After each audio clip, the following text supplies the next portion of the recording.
It would only be a proper video to start it off covered in thorns. So while I take care of that, let's get into the intro.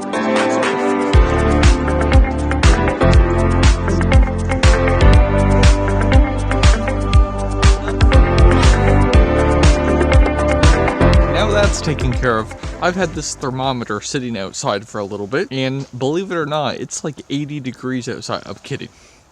It's 9 degrees. It's a little cold, but that's okay, because what better way to embrace the cold than beautiful Arctic White G10 in the 2025 Sheepsfoot. That is right, my friends. Today I'm talking about the 2025 Shedknives Sheepsfoot, and man, I've been waiting to do this video for a little bit, okay? For those of you who know the history on this knife and the background and how long Shedknives has been selling it, which, hint hint, I've been selling it since 2018. It was the very first knife I ever sold. This has a special place in my heart. And since it just snowed, I figured I need to show off the Arctic White. But let's get into some of the specs on this knife. Well, the knife is made out of 154 cm steel. Heat treated to 58 to 60 Rockwell, depends on the heat treat, but it does come with a fantastic heat treat certification. So that way it guarantees, yes, this knife has been heat treat certified, and I also send it to another company called Acron Steel Treating in Ohio, and they do a fantastic job on this.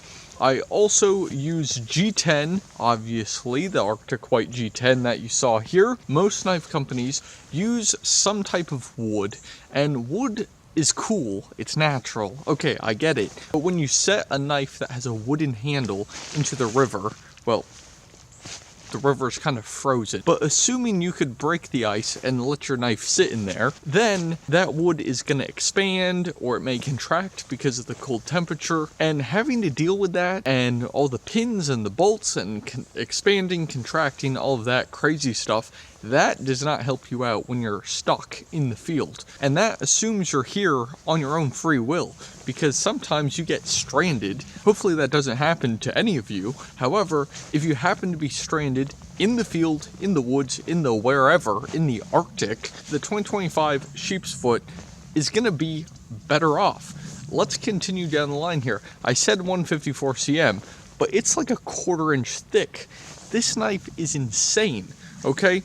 I want to do some more testing, like actually splitting wood and chopping and all of that great stuff with this knife. However, this is ready to go, and I don't want to destroy this knife. So it's available on shedknives.com. Go check it out. But let's keep going with the durability of this knife. I really designed this so that way it can withstand any environment, any situation, really just anything. And a lot of knives simply can't do that. So let's go over what we know already. Well, we know it's 154 cm steel. We know the thing's about a 1/4 inch thick, and I use G10 scales.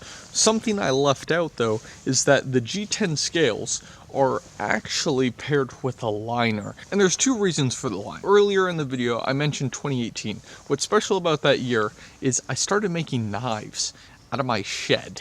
Okay, I was 13 years old making knives, and I'll be honest, they were definitely knives made out of a shed by a 13-year-old. There were no Benchmade or Chris Reeve knives out there. However, that was my attempt to start making knives, and I certainly did it. Fast forward, my knives are starting to look less and less made in a shed, which is true because I moved out of the shed several years ago. But to keep that connection to where I started, to where really Shedknives' roots are, I wanted to put an ivory G10 liner in there, because that way there's still a little connection to the shed. Even though I use CNC machines, and honestly, I make the best fixed blade knives from bushcraft in the world. That's why there is no substitute to Shedknives. I even put it in the logo. But with all of that said, I've kept the core components of Shedknives still intact, even through all of this immense growth. Moving on, I also have a triangular shaped lanyard hole in this knife. And what's cool about the triangular lanyard hole is that it's big enough to put D-rings on, and you can hook this to other stuff. You can hook this to gear, equipment, bags, other rope, whatever, and that makes it really cool. And Why the triangular shape? Well, that's because it can lock in like this. You see how the D-ring locks in? Maybe if it was over here, it would lock in there. It has a little corner to lock into, where I used to do a circular lanyard hole, and again, most knife companies use circles. It makes sense. Circles have been around for thousands of years. However, I reinvented the wheel, and I went with a triangle, because it's just better for functionality. Also, if I were to use rope instead of a D-ring, I would have less wear and tear on my rope because of the different angles here, where a circle, wearing over and over and over on that certain point, it can start to dig into it, where this, the rope locks in and it's pretty much stuck there. Let's talk about the blade. So the blade has a flat grind to go from 1/4 inch blade stock down to a razor sharp edge. Now, I've had a few comments on like the YouTube channel, TikTok, all these other platforms, people saying, oh, that's an axe, oh, that's a wedge, oh, you need a real knife. Because the last time I checked, axes, wedges, all those things some people talk about describing this, they can't do this. Nice, clean cut. Let's do it again. That is pretty sharp. And just in case, you know, third time's the charm.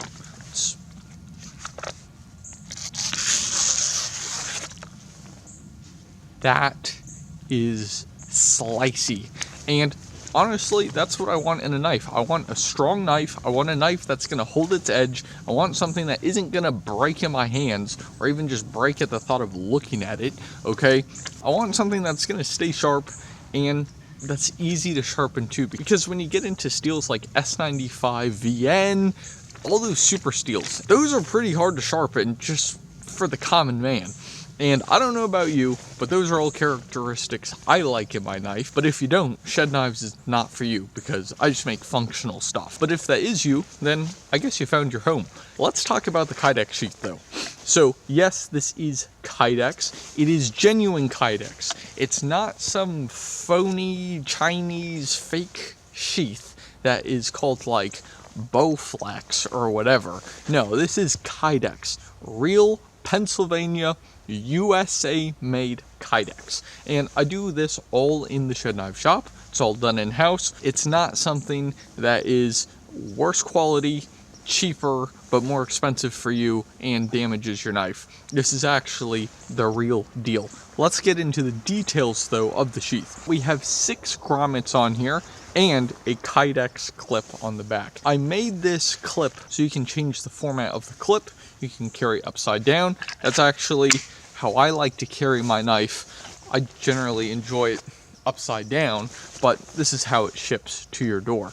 And did I mention shipping? Yes, I did. All 2025 Shed Knives models ship free. That's right.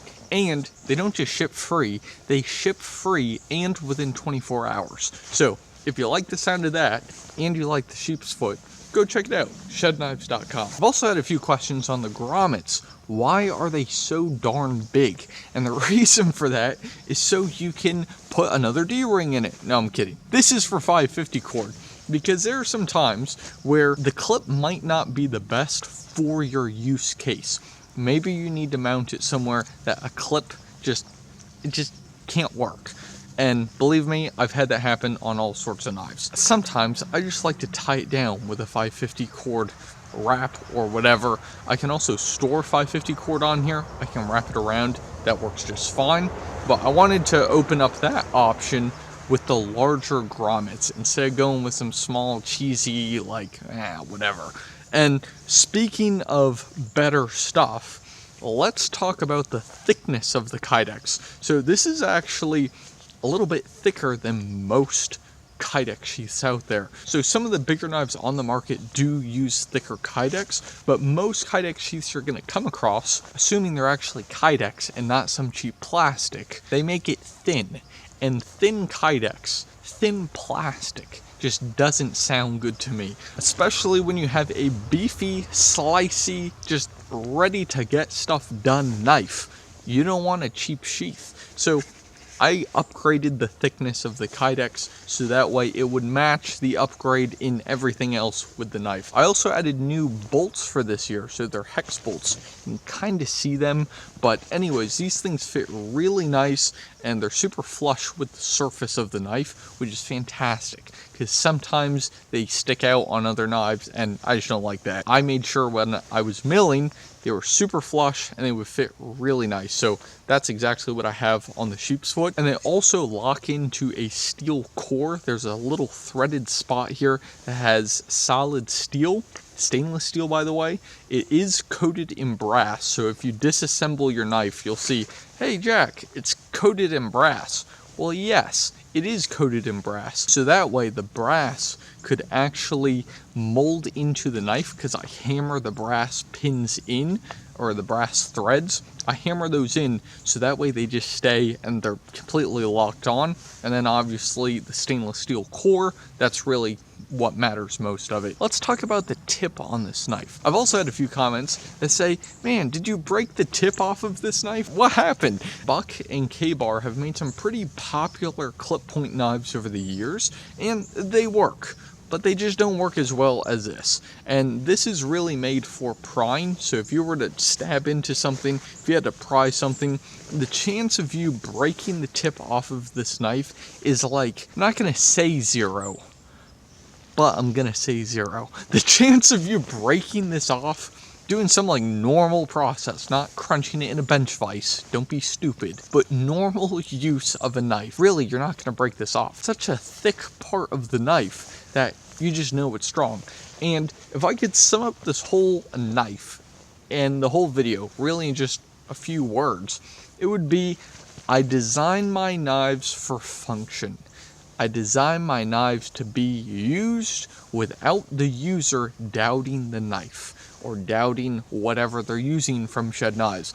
That's the last thing I want, because you already have enough worries and problems and issues and things both in your personal life and in the field. So why do you want to doubt your gear? Okay, so that's why I build my knives the way I do.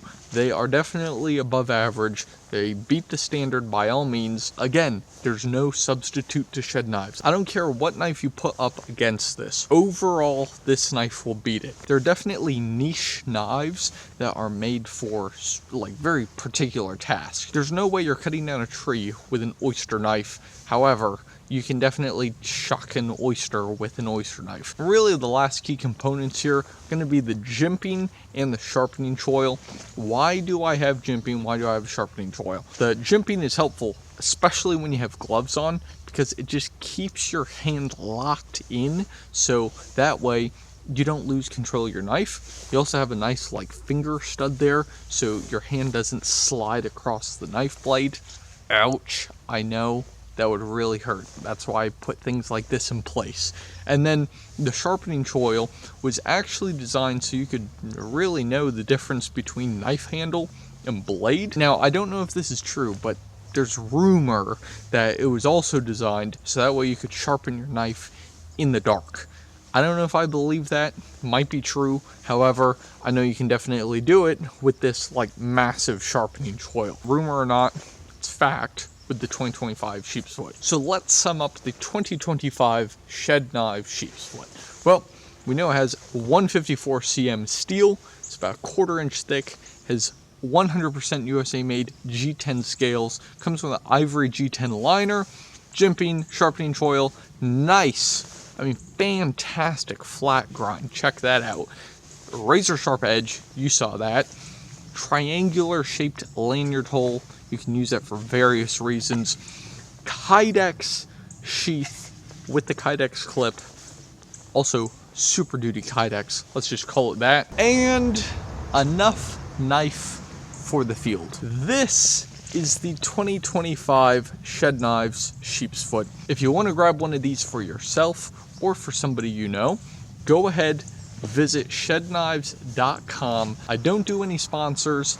It's just Shed Knives. So if you like watching me stand in like now what 7 is it really 6.5 degrees, so if you like watching me stand out in 6.5 degree weather and you want me to keep doing it, then hit the like button. Let me know you enjoyed the video.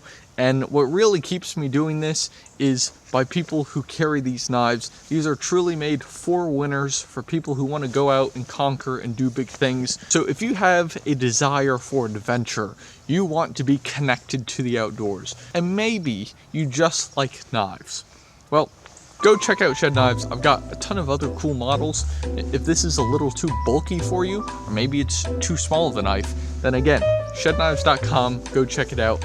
Let me know what you think of the video. It's cold, I'll tell you that, so hopefully it was worth it. Anyways, my name's Jack, I make knives, and I'll see you in the next one. Woo!